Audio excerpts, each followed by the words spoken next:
This is Mario. I'm talking to him about Star Trek Discovery. Hi, how you doing? I am very impressed with that. Well, thank you very much. That's the Section 31 badge you just saw in the little sizzler there. Now, do you know how to do the Spock? Yeah, not bad.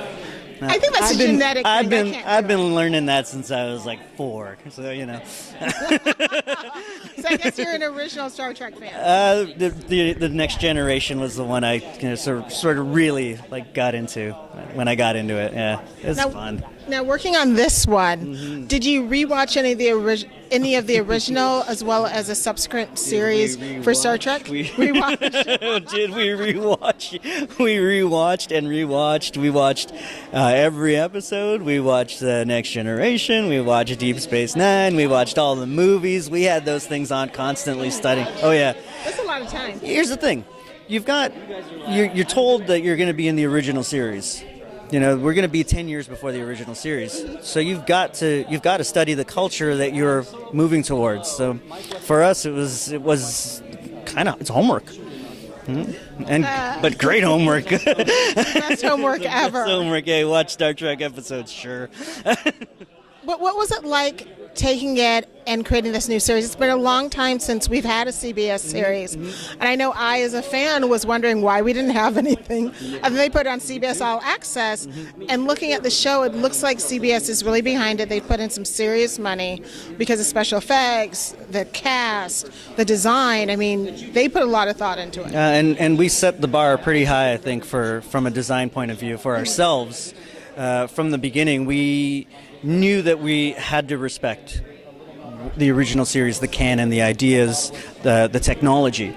So we studied a lot of the props and sort of reverse engineered them 10 years, figured out where we were going to go. Now, of course, we've got like some, better technology these days to make those things.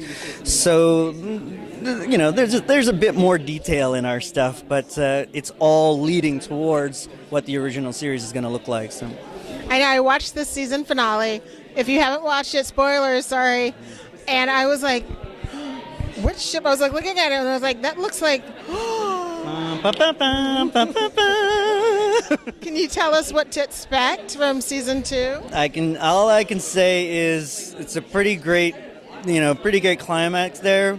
Obviously, we're going to have to, respect where what we saw at the end there. There's going to be some adventures. There's going to be some pretty cool stuff to see in the next season. Because I'm really excited about this one. It felt much like they were not only talking to core fans who already know the mythology and everything, but also the new fans they want to bring in to watch the show. We didn't get to meet as many aliens as I'd thought, and we didn't get to meet as many new aliens. Because in the original Star Trek, I felt like they were discovering, going from planet to planet. Right. And this one, it felt like we were still getting to know the ship, and also they were fighting. And original Star Trek, they don't fight the ships. Right. Well, I mean, this season was really set with a backdrop of war. With one major antagonist, the Klingons. So really, the story, because it was a serial, really sort of has to focus on that. Because we're no longer at war, who knows what's going to happen in the next season? I thought for a minute you'd be like, well, I have to explain this to her and give her clues. And you looked at me like, I think other people are trying to trick you all day. I'm sure. So, as a fan, what did you feel like when they said to you, we want you to work on the new Star Trek? Did you go like... And then run around I think I curled into a little ball in the corner and cried myself to sleep. It's such an honor to work on Star Trek, to be able to put your stamp on this next iteration of the season and of the series and of this storied franchise. It's just like, how could you say no? When they're like, you want to work on Star Trek? It's like, hell yes, I want to work on Star Trek. Of course I do. It's great. Now, are you on any of the social media channels? Have you interacted with any of the fans? Have they ever talked to you? But yeah, I'm on Twitter, I'm on Instagram, and I think leading up to this WonderCon thing, my Twitter's kind of gets a lot of notifications, some questions, some things like that. We try we try to engage where we can, but sometimes there's just too many to get to. Thing like WonderCon though is amazing, where you get to walk the floor and you get to meet people and like really have some face-to-face time. Is fantastic. These things are amazing. Since it's taking place so far in the past, I assume we won't be able to see any actors from previous shows, even if they are not playing themselves. You never know. Like there's room for everything in science fiction, right? Yes, there is. Yeah. Darn it. Well, we're gonna have da-da-da and da-da-da. And I was like, and you were like, no. No. Sorry. But yeah, no, I mean, like, the great thing about science fiction is that you can go anywhere. You can do anything. We can explore, there's room for exploration. And that's what Star Trek's about.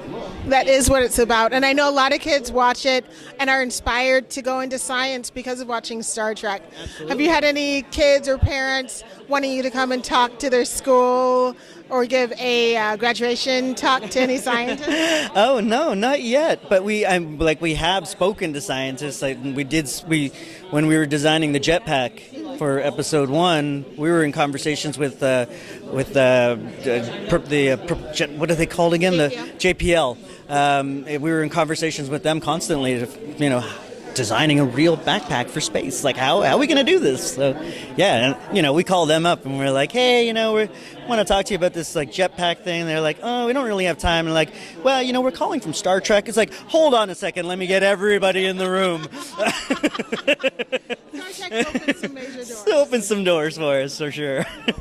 And at the end of this season, I know you guys like to reuse props and costumes and things. Did any of you think to yourselves, you know what? I deserve a little souvenir.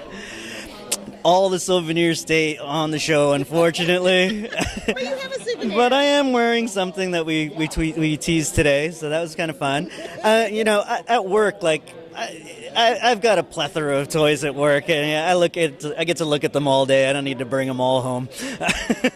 And I know fans are loving the show. I watched it the first couple of episodes. I was like getting my mind around how different it was from previous ones, but it really, probably like the third episode was when it really grabbed me, because I was like, who is he? Why is he acting like this? What's going on? And I was tuning in live. The minute CBS All Access said I could watch the episode, I was like, and then I got a 4K TV, and wow. Well, that's one of the reasons we get to that detail now, because of 4K, because of Ultra HD, like, there can't be any errors on things. We have to do it right, or you're going to see it. I noticed when I had an HD TV, I didn't see as much detail. It wasn't as crisp. It was definitely noticeable with an HD. Oh, absolutely. I'm sure it is. One more question. Mm-hmm. I know I'm a passionate fan. I have friends who are passionate fans. Are you getting any fan art, any fan letters or anything? A lot of times, I know I've tried to draw fan art, but I don't have any talent. We've gotten some letters at the office, and some some thank yous and some cards and stuff like that. I mean, it isn't why we do what we do, for that, but like I said, getting that appreciation, getting that, it really just inspires us to push harder, to just give you more. Well, I've been working on my fan art, and I'm hoping by the time San Diego Comic-Con comes up, I want to make sunglasses that encapsulates all of my favorite episodes. I get to go to the press room if I do. I'll make sure I'll bring it, and then you guys can keep it at the office. Cool. And then say, these are not functional sunglasses. These are not functional sunglasses. Do not wear these outside. But they're going to be made with love. Oh, great. You got to do it with love. Everything we do is with love. Thank you so much. It was a pleasure. Thank I you. can't wait for season 2. Me too. It's going to be amazing. And I'll be watching it on my 4K TV. Yeah. Thank you. Have a great afternoon. Thank you very much. That's so cool.